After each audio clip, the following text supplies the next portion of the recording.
1940 और 50 के दशक में सुरैया बॉलीवुड की सबसे बड़ी स्टार एक्ट्रेस थी। साथ ही वो एक बढ़िया गायिका भी थी। बॉलीवुड इंडस्ट्री में 1 लाख रुपए फीस लेने वाली पहली एक्ट्रेस थी। उस दौर में दिलीप कुमार, राज कपूर या देवानंद कोई भी इतने पैसे नहीं लेता था। अब बात करते हैं सुरैया की प्रेम कहानी की।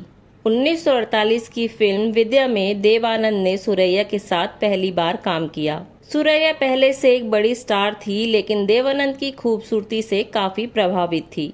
फिल्म के गाने की शूटिंग के दौरान वो नाव पलट गई जिसमें सुरैया बैठी थी। देवानंद ने बहादुरी दिखाते हुए सुरैया को डूबने से बचाया तो सुरैया ने कहा, आज तुमने बचा लिया, वरना मेरी जिंदगी तो खत्म थी। इस पर देव साहब बोले कि आज आपको कुछ हो जाता तो मेरी जिंदगी भी खत्म थी।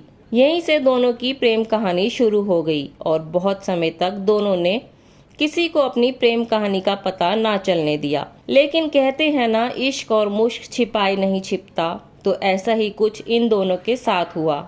आखिरकार ये प्रेम कहानी सबके सामने आ गई और सुरैया की नानी बादशाह बेगम को भी पता चल गई। सुरैया की नानी नहीं चाहती थी कि सुरैया किसी हिंदू लड़के से शादी करे, इसलिए सुरैया की नानी देवानंद और सुरैया के बीच दीवार बनकर खड़ी हो गई। सुरैया और देवानंद की शूटिंग पर सुरैया की नानी की नजर रहती और दोनों को किसी रोमांटिक सीन में भी एक दूसरे को छूने से मना किया जाता। सुरैया और देवानंद का मिलना जुलना बंद कर दिया गया, यहाँ तक कि देवानंद उन्हें ना तो चिट्ठी ही लिख सकते थे और ना ही फोन कर सकते थे। फिर भी सुरैया चोरी छुपे देवानंद से मिलती रही। देवानंद अपने दोस्त द्वारका दिवेचा के साथ सुरैया से मिलने जाते थे और सुरैया के घर की छत पर चुपके से मिलते थे।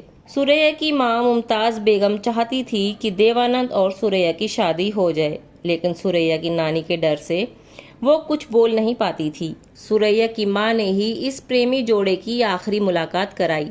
वो दोनों आखिरी बार सुरैया के घर की छत पर मिले।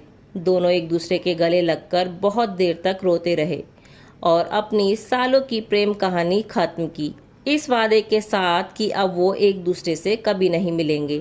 घर आकर देवानंद अपने भाई चेतन आनंद के गले लगकर खूब रोए। चेतन ने ही देव को संभाला और काम में मन लगाने को कहा, साथ ही जिंदगी में आगे बढ़ने की हिम्मत दी। सुरैया ने भी इसके बाद फिल्मों में काम करना छोड़ दिया और गायकी भी बंद कर दी। सुरैया ने कभी शादी नहीं की।